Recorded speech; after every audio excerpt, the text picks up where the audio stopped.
What's good, Galore Academy? It's your girl Des, and we back with another video. So I'm gonna talk about how to really keep your trading simple. And a lot of people try to overcomplicate trading, and of course in the beginning it's going to feel a lot overwhelming, but I'm going to teach you how to really keep it very simple, especially if you're an experienced trader and you're just trying to figure out what's going on with your trading. It's probably because you're overcomplicating trading. You're not trying to keep it simple. Like you probably found a strategy, but then you're still strategy hopping within that strategy. Because I used to do that. I used to back then I used to trade supply and demand, but also with supply and demand I was implementing fair value gaps, because when I didn't see my plan, I saw a fair value gap and I would enter off that. So I wasn't being consistent. I was trying to figure out, I was still trying to strategy hop and stuff, but this is how you keep that simple mindset on trading, right? So you can become profitable, right? So first I wanted to tell y'all is when you're keeping your trading simple, you need to learn how to break it down to where it makes sense to you. Because at the end of the day, the charts are a perspective of what you think they are, right? So when you see the charts, it's your lens. Like, you got to understand, like, when you're looking through a lens of a camera or just within your eyes, everything you see is your perspective, right?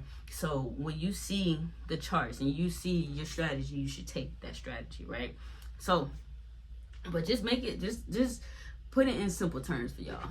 Like, break it down to where it makes sense to you, because that's all it truly matters, is that it makes sense to you, no matter what, no matter how other people think, how you trade, whatever makes sense to you is what's going to work. And that's the hard truth about it. And I made a video about that. Make it make sense to you, and then it don't matter what everybody else think, right? You're not going to care what everybody else think. Like, in the beginning, I used to think that when I was trading fair value gaps, I used to see videos of people demolishing fair value gaps, like downgrading them, like saying bad things about fair value gaps, and that flipped my mind to, dang, like, I shouldn't be trading fair value gaps. But the thing is, it was working for me and it made sense to me. So when you're learning how to keep your trading simple, this is overall, because I was just yapping, go ahead, subscribe to the channel. Y'all subscribe to the channel, y'all. Don't forget to subscribe. If you do not subscribe, I cannot give you value to help you get to the next level, right? Or help other traders get to the next level, right? So go ahead, like, comment, and subscribe, but simplify it in the terms that just works for you. That's the overall goal of this video. But let's get into the steps on how to do it, right? So one, you want to focus on one setup, one strategy. Yeah, just one setup and one strategy. That's all you want to focus on. So if you're learning fair value gaps, or if you're learning supply and demand, if you're learning ICT concepts, go ahead and just focus on that.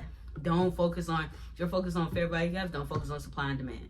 If you're focused on supply and demand, don't focus on fair value gaps, right? You want to find the strategy that works for you. If supply and demand been working for you, focus on that. Focus how you can get into the trade. Focus on, what things you got to learn about supply and demand, like what little tricks and stuff that you got to learn about supply and demand. Like, focus on everything about supply and demand. Make sure you understand the definition of supply. Make sure you understand the definition of demand, how to draw your zones, how to really get in, how to implement it. Am I getting in on this time frame, this time, like those like that. Focus on that type of stuff. Focus on one strategy and one setup and one strategy. That's all. That's all you need to focus on, right?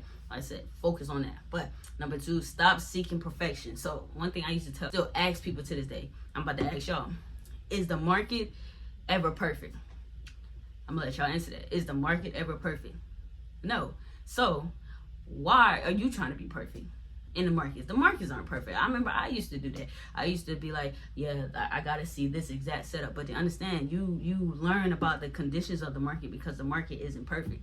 So why seek perfection if the market isn't perfect? The market's not going to give you a setup every day. So why try to be perfected strategy when the market is clearly in a range, right? That's why you have to understand trading. You have to understand the basics. If you didn't even understand that, you need to go back and figure out what market conditions are, what phases of the market. You need to go back and figure out market structures, certain stuff like that. You have to learn. You have to understand and learn, right? So that's stop seeking perfection when it comes to the markets. The markets is never perfect. We have days where it just consolidates. You have days where it is perfect for you, where it just breaks, retests, come back, boom, enter, right?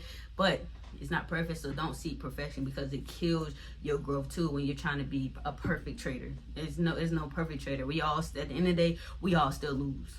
So stop seeking perfection, right? All right, so number three, have a trading plan. Of course, we talked about this. I talk about this a lot.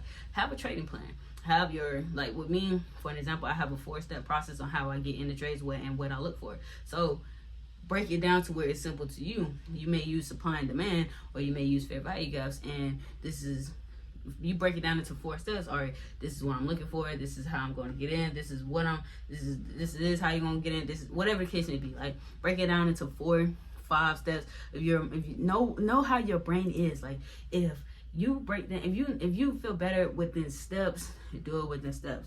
If you feel better within, I don't know how everybody's brain works. However your brain comprehends, if you don't know how your brain comprehends, that's kind of going to be hard to learn how to trade, because you have to, trading is all about learning yourself and understanding yourself. So if you don't understand yourself or learn yourself, then you won't ever be a profitable trader. Like, I understood that I break everything down into steps on how I do things, right? So that's why I have a 4-step process on, and I break it down to little steps too. Like, I'm not gonna have 10 steps of what I look for. Nah, I have 4 steps, keep it simple, and that's how I'm gonna get in and out, and this is what I'm looking for. That's it. So just like I said, keep that simple. That little concept right there, just keeping it simple, finding that little 4 steps process, 5 steps process, whatever the case may be, on how you're gonna get in. Bro, I promise you, your trade is gonna go to the next level, because you know exactly what you're looking for each and every time, right? Without actually just going in blindsided, right? So have a simple trading plan, right?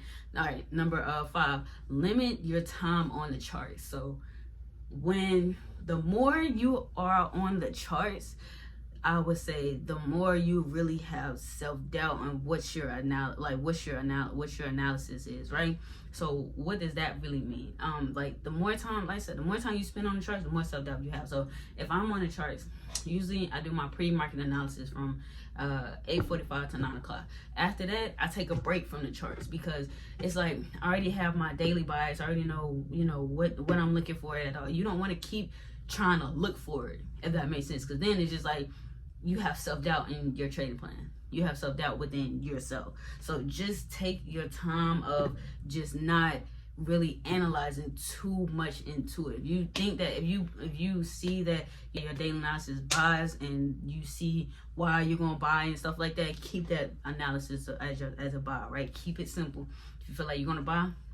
If the setup doesn't present it when you get back on the charts, I get back on the charts around like 9:15. Well, I get back on the charts around 9:15 because I had to send the link out and stuff. But when you get back on the charts, keep that same bias. Like, if I see buys, okay, if the buys don't play out, okay, cool. That means you shouldn't have gotten in the trade, and you would have not lost money, right? It's better to not lose money than to lose money at the end of the day, because like I said, you're protecting your capital, right? So less time on the charts, less analysis on the charts, because you're going to have self-doubt, and that's why a lot of people fail, because they have more time on the charts and they just start doubting themselves on, dang, I said buys, but now I'm starting to see sells because this candlestick mess my psychology up. Like, you start to see, when you start to really analyze too much, each candlestick starts to affect you in a way. So that's why you have to have less time on the charts. You don't want every candlestick to affect how you think or change your bias, because one candlestick just went all the way down and it didn't even close, and now it's rejecting up where you said you was gonna enter, and now you didn't enter because you got scared of the candlestick, right? But it didn't even close. So I said, limit your time on the charts, right? Then last and finally, number 6, go ahead and journal the key data. So when you first starting off journaling, right? That's why I say, this is why the video is keep it simple. When you're first starting off journaling, the first thing you want to do is journal your setup. So like I said, before and after pictures. So take a picture of before on TradingView, and then take a picture after. So these things that you want to journal is, you want to have your stop loss. You want to journal what your stop loss was, what your take profit, why did you get in a trade, and how was you feeling. Like, see, 4-step process, just like that. Just like that, y'all. Just like how I break stuff down in my head. Literally, this is how I just broke it down to y'all. Like, when you journal your trades, before and after pictures, said what was your stop loss, what was your take profit, what was your reasoning, and how was you feeling. That's really 5 steps, but because you're doing it before and after pictures. But that's 5-step process that I just showed y'all on how I really think and how I really simplify trading. That's why I say keep your trading very simple. The more simple you keep trading, the more profitable you will be. If you overcomplicate it with having all these indicators and having this many steps to get in and not really seeing the bigger picture of it, you won't become profitable. And that's why a lot of people get trading so confused, because they don't have a simple process on how to get really in and how to really get out. and when to really journal and what to really journal. So have a process on that. But if you did like the game and the value that I did just give y'all, go ahead, like, comment, and subscribe. If you did want more in-depth value of, you know, certain things that I do go over with my students that's more in-depth, that help them become the best traders of themselves, go ahead and click the link in the description. Join Galore Academy. That's where I mainly be for the time being. But go ahead and join Galore Academy so you can get more in-depth value. But Galore Academy, we out.